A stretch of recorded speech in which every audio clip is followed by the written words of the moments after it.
Welcome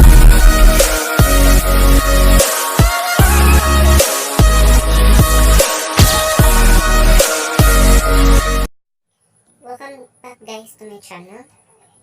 Ang video natin ngayon ay tungkol kung paano mag-download ng video galing sa YouTube. Ito ay simple lang at kayang-kaya nitong gawin. So ang app na ito na ginagamit ko para mag-download ng YouTube videos ay Videoder.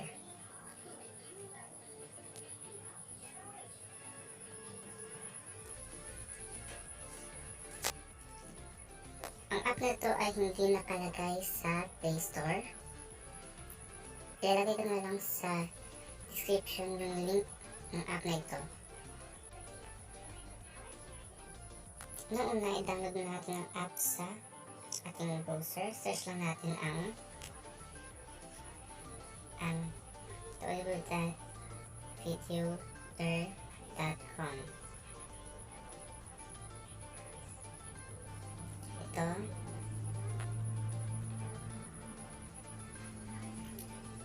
A tool that lets you download videos from YouTube, Facebook, Instagram, SoundCloud, and many other sites for free. So, easy lang pag-download. So, ito. Click natin itong download.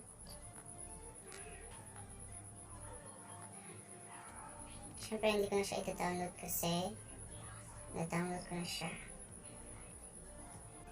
Pumunta muna tayo sa ating YouTube.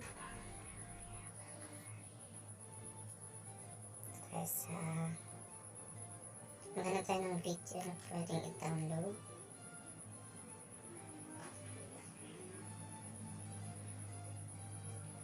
Ito sa channel ko.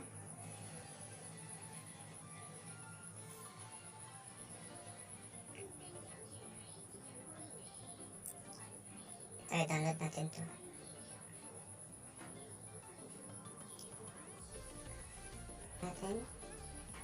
Pindutin yung video.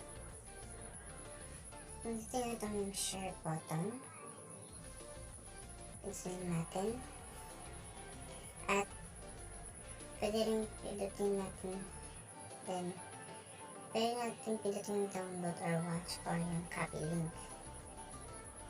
So, ang gagawin ko is yung download and watch. Hintayin lang natin.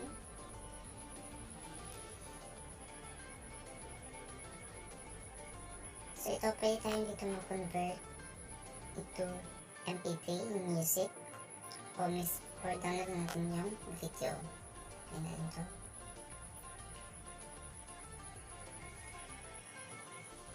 So, ayan, nag-start na yung pag-download. Tingnan natin matapos.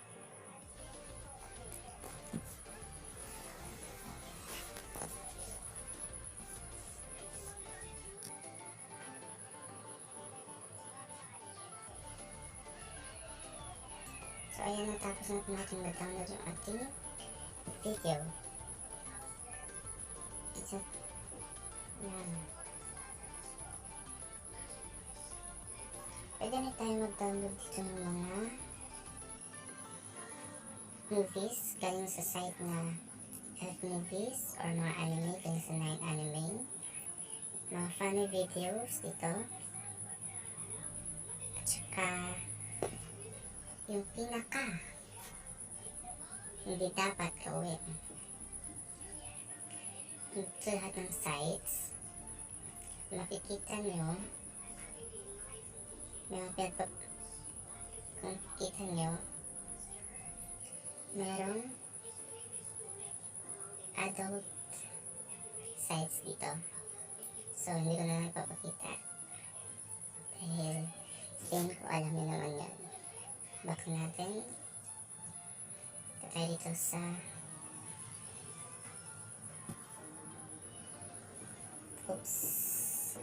kata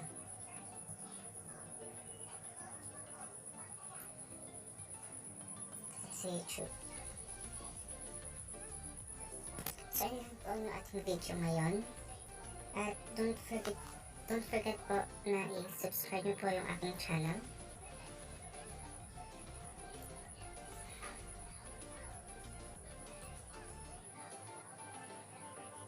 Hit niyo na po yung subscribe button at saka yung notification bell.